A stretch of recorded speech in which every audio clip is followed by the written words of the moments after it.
जय हिंद, वंदे मातरम। हेलो बच्चों, कैसे हैं आप लोग। हम आशा करते हैं कि आप अच्छे होंगे, आपका परिवार अच्छा होगा। बच्चों, आपका बार बार हमें कमेंट आ रहा था कि सर त्रिकोणमिति पढ़ाइए। तो आज बच्चों त्रिकोणमिति हम स्टार्ट कर दिए हैं। अध्याय 8 में है त्रिकोणमिति का परिचय। अध्याय 8 में त्रिकोणमिति का परिचय है। तो त्रिकोणमिति का परिचय में प्रश्नावली स्टार्ट करने से पहले कुछ महत्वपूर्ण सूत्रों पर चर्चा कर लेते हैं। कुछ महत्वपूर्ण सूत्र इस प्रकार है। ट्रिक है लाल बट्टा कक्का, लाल बट्टा कक्का, जिसमें यल का मतलब हो गया लंब, ए का मतलब हो गया आधार, के का मतलब हो गया कर्ण। इस प्रकार से ट्रिक बना है लाल बटा कक्का यानी लंब बटा कर्ण। ए बटा के का मतलब हो गया आधार बटा कर्ण, यल बटा ए का मतलब हो गया लंब बटा आधार। तो लंब बटा कर्ण जो है ये साइन थीटा बराबर होता है, आधार बटा कर्ण होता है कॉस थीटा बराबर, और टैन थीटा बराबर होता है लंब बटा आधार, होता है लंब बटा आधार। टैन का जस्ट उल्टा होता है काट, यानी टैन का जस्ट उल्टा होता है काट, यानी लंब बटा आधार का उल्टा हो जाएगा आधार बटा लंब। तो काट थीटा बराबर हो गया आधार बटा लंब।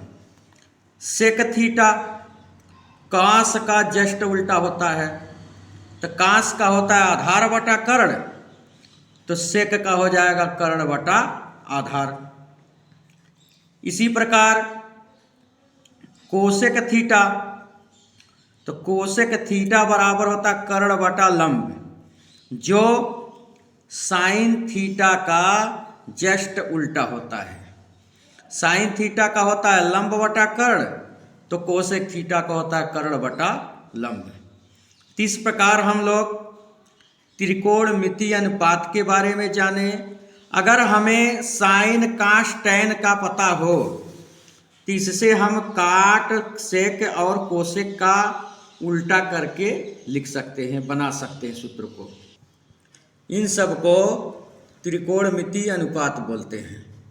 तो त्रिकोणमिति अनुपात इस प्रकार है, साइन थीटा बराबर होता है लंब बटा कर्ण, साइन थीटा बराबर होता है लंब बटा कर्ण। कॉस थीटा बराबर होता है आधार बटा कर्ण, कॉस थीटा बराबर होता है आधार बटा कर्ण।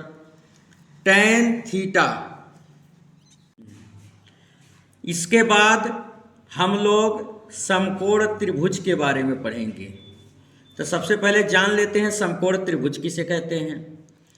जिस त्रिभुज का एक कोण समकोण होता है, जिस त्रिभुज का एक कोण समकोण अर्थात 90 अंश होता है, तो उसे समकोण त्रिभुज कहते हैं।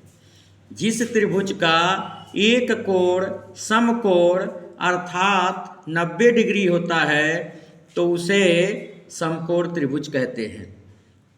चित्र में आप देख सकते हैं कि ए बी सी एक समकोण त्रिभुज बना हुआ है, जिसमें कोण ए है 90 अंश।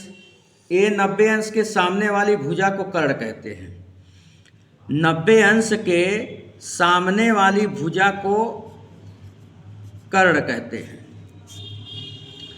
और जिस रेखा पर 90 अंश का कोण बना होता है उसे आधार कहते हैं। और जो रेखा 90 अंश का कोण बनाती है, जो सीधी रेखा होती है, उसे हम लंब कहते हैं। तो 90 अंश के सामने वाली भुजा को कर्ण, जिस रेखा पर 90 अंश का कोण बनता है उसे आधार, और जो रेखा 90 अंश का कोण बनाती है उसे लंब कहते हैं। इसी के आधार पर पाइथागोरस नामक गणितज्ञ ने अपने पाइथागोरस प्रमेय का सूत्र दिए हैं। तो पाइथागोरस प्रमेय का सूत्र इस प्रकार है। पाइथागोरस के मुख्यतः 3 सूत्र हैं। पहला होता है कर्ण का स्क्वायर बराबर लंब का स्क्वायर धन आधार का स्क्वायर। अगर कर्ण का स्क्वायर हटा दिया जाए तो हम कह सकते हैं या कर्ण बराबर करड़ी में लंब का स्क्वायर धन आधार का स्क्वायर।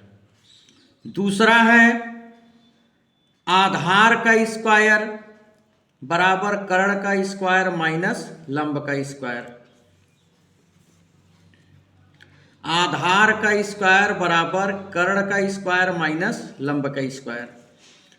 अगर हमें आधार निकालना हो तो स्क्वायर हटा देंगे तो करड़ी में आ जाएगा, यानी आधार बराबर हो गया करड़ी में कर्ण का स्क्वायर माइनस लंब का स्क्वायर।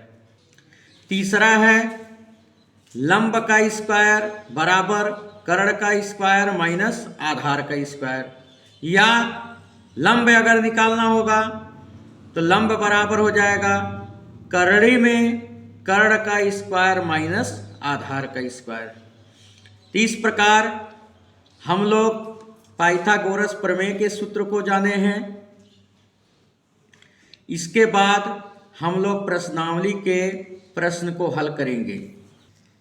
तो बच्चों, इस प्रकार से हम लोग आज त्रिकोणमितीय अनुपात और पाइथागोरस प्रमेय के सूत्र के बारे में जानकारी प्राप्त किए।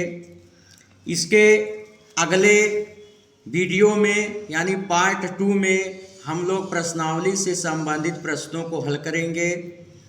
जिस प्रकार से आप लोग हमारे प्रति प्रेम व सम्मान दे रहे हैं, इसी तरह से आप लोग प्रेम व सम्मान बनाए रखिए और कमेंट जरूर करिए। वीडियो अगर अच्छा लगे तो लाइक, शेयर और सब्सक्राइब जरूर करें। जय हिंद, जय भारत।